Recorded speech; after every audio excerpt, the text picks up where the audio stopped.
हरे कृष्णा। पिछली वीडियो में मैंने आपको शंखचूड़ यक्ष के बारे में बताया था, जिसका कंस के साथ गदा युद्ध हुआ था और दोनों का कोई परिणाम नहीं निकल पाया था। कोई नहीं हारा था, ना ही कोई जीता था। गर्गाचार्य के कहने से फिर दोनों में मैत्री संबंध हो गए थे। फिर वहाँ से जाने के बाद शंखचूड़ उस जगह पहुँचा जहाँ पे भगवान कृष्ण अपनी रासलीला कर रहे थे। तो बहुत सारी गोपियों को देख के वो मोहित हो गया था उन पे। और उसका जो दिखने में उसका जो लुक था, मतलब उसका स्वरूप था शंखचूड़ का, एकदम काला कलूटा, पूरी तरह डामर जैसा काला, और जो चेहरा था एकदम बाघ के समान, और जीभ लपलपा रही थी उसके चेहरे पे।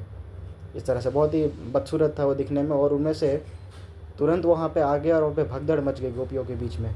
और उनमें से एक गोपी को शंखचूड़ है वो अगवा करके ले गया। भगवान कृष्ण ने तुरंत ही एक ताड़ का वृक्ष था वो उखाड़ा और उसको मारने के लिए उसको पीछे दौड़े। और वो जब उसको पता चला कि मेरे पीछे भगवान कृष्ण आ रहे हैं, तो वो तो जानता था कि ये मेरी मृत्यु है, कि आगे जाके गर्गाचार्य ने बोला था कि यही तुम्हारा वध करेंगे ऐसा। तो वो डर गया और बाद में उस गोपी को वहीं पर छोड़ के भागने लगा। और आगे जाके भगवान कृष्ण ने उसको पकड़ भी लिया और दोनों के बीच में बाहु युद्ध होने लगा। दोनों एक दूसरे को मुक्कों से मारते, कभी कई योजन ऊपर आकाश में फेंक देते इस तरह से, और पेड़ उखाड़ के भी मारते। और बाद में अंततः भगवान कृष्ण ने एक मुष्टि के प्रहार से शंखचूड़ का जो मस्तक था वो उखाड़ के अलग कर दिया।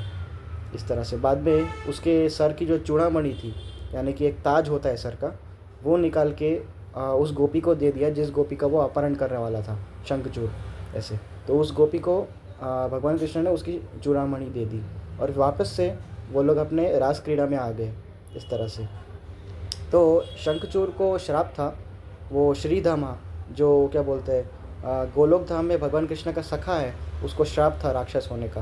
राक्षस नहीं, मतलब हाँ, मतलब राक्षस जैसे ही बोल सकते हैं। शंखचूड़ की वजह से यक्ष था, लेकिन उसकी प्रवृत्ति थी वो राक्षस जैसी थी इस तरह से। तो भगवान कृष्ण के हाथों ही उसकी मृत्यु लिखी थी ऐसे। हरे कृष्णा।